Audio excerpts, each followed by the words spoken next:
Question number 23 किया है हमने आज। क्वेश्चन नंबर 23 के अंदर क्या गिवन था, पहले तो वो देखते हैं। शेयर्स अप्लाइड गिवन थे। शेयर्स अप्लाइड कितने थे? 11,000 शेयर्स को तो 10,000 शेयर्स दिए गए। 2,000 शेयर्स को हमने क्या दिया? कुछ भी नहीं दिया। ठीक है, यानी जिस शेयर्स को कुछ भी नहीं दिया जाता उस अमाउंट को मेरे को एज इट इज़ क्या करना चाहिए? रिफंड करना चाहिए। उसे मैं कहीं भी एडजस्ट नहीं करूँगी, उसे डायरेक्ट क्या कर दूँगी? रिफंड कर दूँगी। 10 रुपीज़ की मेरी क्या है? एप्लीकेशन मनी है। 11,000 को 10 से मल्टीप्लाई करो, यहाँ पे इसका अमाउंट आ जाएगा। शेयर अलॉटेड को फिर 10 से मल्टीप्लाई करो, एप्लीकेशन ड्यू का अमाउंट आ जाएगा। ठीक है, अब आगे देखो। 10,000 प्लस 220 1,30,000 हो गया। एप्लीकेशन 2 में कंप्लीट 1,00,000 हो जाएगी। देखते हैं एक्सेस अमाउंट कितना है। 10,000 एक्सेस है। इसके अंदर एक्सेस तो हमें निकालने की जरूरत ही नहीं है कि एप्लीकेशन मनी 20,000 की रिसीव हो गई है, 1000 की रिसीव हो चुकी है एप्लीकेशन मनी, और कुछ भी नहीं देना हमें। कुछ भी नहीं देना तो हम क्या कर देंगे? उसको रिफंड कर देंगे, यानी उस पैसे को वापस कर देंगे। जब भी हमारे पास ये वर्डिंग्स आती हैं कि ऐसे शेयर्स को हमने लेटर ऑफ रिग्रेट भेज दिया है, यानी हम क्या कर रहे हैं? उसको पैसे वापस कर रहे हैं, उसको हम माफ़ी मांग रहे हैं, तो हम क्या करेंगे? उसको पैसे वापस भेज देंगे उसके। यानी 20,000 उसके पैसे आए होंगे हमारे पास और हमने 20,000 ही वापस कर दिए। आगे देखते हैं। 1,10,000 में से 1,00,000 माइनस कर दो, दैट इज 10,000। 10,000 रुपीज़ हमारे क्या है? एप्लीकेशन मनी के ज़्यादा हैं। अब ज़्यादा है अमाउंट तो हमें क्या करना पड़ेगा? एडजस्ट करना पड़ेगा।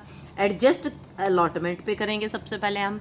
एडजस्ट करने के लिए हमें क्या देखना पड़ेगा? एडजस्ट करने के लिए हमें ये देखना पड़ेगा कि अलॉटमेंट पे हम मैक्सिमम अमाउंट कितना एडजस्ट कर सकते हैं। ये देखो, अलॉटमेंट पे मैक्सिमम अमाउंट कितना एडजस्ट कर सकते हो। उसके लिए मैंने तुम्हें ये बोला है कि एक्सेस के साथ उल्टे चले जाया करो। उल्टे जाने का मतलब क्या है? क्या देखोगे? शेयर्स अलॉटेड देखोगे। ठीक है, उल्टे देखो, शेयर्स अलॉटेड। शेयर्स अलॉटेड कितने हैं? 10,000। 10,000 शेयर्स को 40 से मल्टीप्लाई करो। 40 से मल्टीप्लाई क्यों किया? क्योंकि अलॉटमेंट मनी कितनी है? 40 रुपीज़ की है। अलॉटमेंट मनी कितनी है? 40 रुपीज़ की है। 10 रुपीज़ का प्रीमियम है, 30 रुपीज़ की अलॉटमेंट मनी है, लेकिन हम लेते हैं हमेशा विद प्रीमियम। कोई भी अमाउंट कभी भी कहीं भी तुम्हें टैली करना हो तो विद प्रीमियम रखना। अगर फर्स्ट कॉल का अमाउंट टैली करोगे तो भी विद प्रीमियम, यानी 50 रुपीज़ से ही फाइंड आउट करोगे। ठीक है, आगे देखते हैं। 10,000 को 40 से मल्टीप्लाई कर दो, कितना आ गया? 4,00,000 रुपीज़ आ गया। इट मीन्स कि 4,00,000 रुपीज़ तुम मैक्सिमम एडजस्ट कर सकते हो। किसके ऊपर? अलॉटमेंट के ऊपर। लेकिन तुम्हें तो सिर्फ 10,000 एडजस्ट करने हैं, तो 10,000 क्या कर दोगे? अलॉटमेंट पे एडजस्ट कर दोगे। ठीक है, यहाँ तक क्लियर? यानी 10,000 तुम कहाँ डाल दोगे? अलॉटमेंट में डाल दोगे। आगे देखो, अब करते हैं हम एंट्री स्टार्ट। एंट्री स्टार्ट करेंगे। एंट्रीज तुम्हें आती है कितनी, क्या क्या होती है? पहली एंट्री होती है bank account debit to share application account. Application account में कौन सा अमाउंट डाला जाता है? एप्लीकेशन अकाउंट में 1,30,000 कहाँ से आया? एप्लीकेशन मनी रिसीव्ड के कॉलम में से। मैंने हमेशा तुम्हें एक ही चीज़ बताई है, वो क्या है कि एप्लीकेशन रिसीव्ड का कॉलम जितना हो ना, उसको उठा के एज इट इज़ 1,30,000 किसके अंदर डाल दो? एप्लीकेशन मनी में। यानी यहाँ नरेशन जो लिखते हैं वो हम क्या लिखते हैं? बीइंग एप्लीकेशन मनी रिसीव्ड, और रिसीव कितना हुआ है? 1,30,000। ये कंप्लीट अमाउंट हमें रिसीव हुआ है, ये एज इट इज़ आ जाएगा। ठीक है, नेक्स्ट देखते हैं। नेक्स्ट एंट्री मेरी होगी क्या? Share application account debit to share capital to bank to share allotment. क्यों? अलॉटमेंट पे एडजस्टमेंट हुई है, बैंक में हमने रिफंड किया है, और यहाँ पे आती है हमेशा क्या? फेस वैल्यू, जो मैं तुम्हें हमेशा बताती आई हूँ। ठीक है, और यहाँ का अमाउंट मैंने तुम्हें एक चीज़ बता रखी है, यहाँ पे वो अमाउंट आता है जो एप्लीकेशन ड्यू में होता है। एप्लीकेशन ड्यू में 1,00,000 रुपीज़ है, तो 1,00,000 एज इट इज़ तुम किस में डाल दोगे? शेयर कैपिटल में 1,00,000 एज इट इज़ डाल दोगे। ठीक है, आगे देखो, बैंक अकाउंट में कितना आएगा? जितना अमाउंट हम क्या करते हैं, जितना अमाउंट हम रिफंड में डालते हैं वो किस में आ जाएगा? सॉरी, वो आ जाएगा बैंक में। ठीक है, यहाँ तक आई थिंक क्लियर होगा। आगे देखते हैं। शेयर कैपिटल में हो गया, बैंक में हो गया। अलॉटमेंट का अमाउंट कैसे निकालोगे भाई? अलॉटमेंट का अमाउंट ये होगा हमारा जो हमने एडजस्ट किया है, 10,000 रुपीज़ मेरा किस में आ जाएगा? अलॉटमेंट में आ जाएगा। आगे देखो, नेक्स्ट एंट्री होती है अलॉटमेंट की। Shares allotment account debit to share capital account to securities premium. Allotment में डालोगे 10,000 शेयर्स हैं हमारे, ये देखो क्वेश्चन के अंदर गिवन है। क्वेश्चन में हमें 10,000 शेयर्स थे जो हमने निकाले थे, ये देखो 10,000 शेयर्स थे जो हमने फाइंड आउट किए थे। 10,000 शेयर्स, 40 रुपीज़ की अलॉटमेंट मनी। 10,000 शेयर्स को 40 से मल्टीप्लाई कर तो इट मीन्स 4 लाख हो जाएगा। आगे देखो, टू शेयर कैपिटल में कितना अमाउंट आएगा? 10,000 शेयर्स हैं, फेस वैल्यू आती है, फेस वैल्यू कितनी है? 30 रुपीज़ की है, तो 30 रुपीज़ इसके अंदर मल्टीप्लाई कर दो।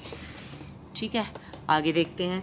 सिक्योरिटीज़ प्रीमियम में कितना अमाउंट आएगा ये कैसे पता चलेगा? तुम हमेशा ना ये एंट्री किया करो, share allotment account debit to share capital account. यहाँ तुमने फेस वैल्यू रख दी, यहाँ तुमने क्या कर दिया? विद प्रीमियम रख दिया, तो बचा हुआ अमाउंट किस में जाएगा?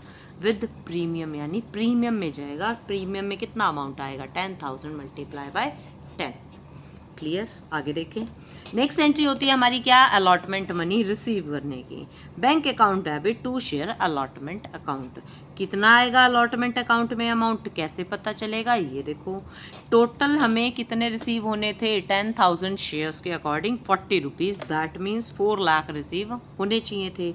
लेकिन हम ऑलरेडी 10,000 रुपीज़ कहाँ पे एडजस्ट कर चुके हैं? एप्लीकेशन मनी में 10,000 ऑलरेडी एडजस्ट कर चुके हैं। किसका अमाउंट? अलॉटमेंट का अमाउंट। तो 4 लाख में से 10,000 माइनस कर देना, दैट मीन्स 3,90,000 इसके अंदर आ जाएंगे। ठीक है, नेक्स्ट करते हैं आगे। फिफ्थ एंट्री जो हमारी होती है वो कौन सी होती है? फर्स्ट कॉल की entry. Same, first and final call account debit to share capital to securities premium. देखो, प्रीमियम अकाउंट। अब इसके अंदर क्या है? शेयर फर्स्ट कॉल कितने की आएगी? 10,000 शेयर्स हैं, और यहाँ पे मैंने बताया था क्या? 50 रुपीज़ की क्या है मेरी फर्स्ट कॉल है, विद प्रीमियम है। 10 रुपीज़ का प्रीमियम है, 40 रुपीज़ की फर्स्ट कॉल है। तो देखो 10,000 मल्टीप्लाई बाय 50 लिख दोगे। शेयर कैपिटल में ऑलवेज फेस वैल्यू, मैं तुम्हें बार बार यही बोलती आई हूँ कि शेयर कैपिटल में क्या आती है? हमेशा फेस वैल्यू आती है। फेस वैल्यू कितनी आएगी? 10,000 मल्टीप्लाई बाय 40।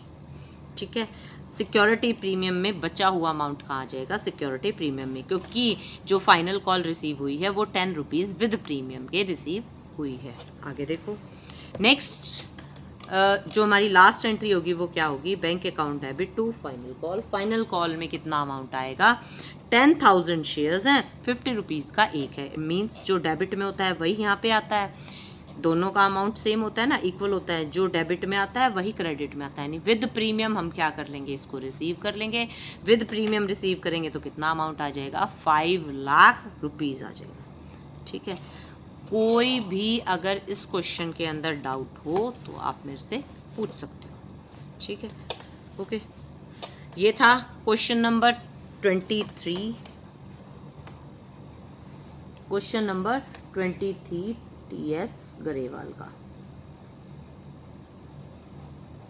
Practical question. ठीक है, कोई भी डाउट हो वो मेरे से पूछ लेना। ओके।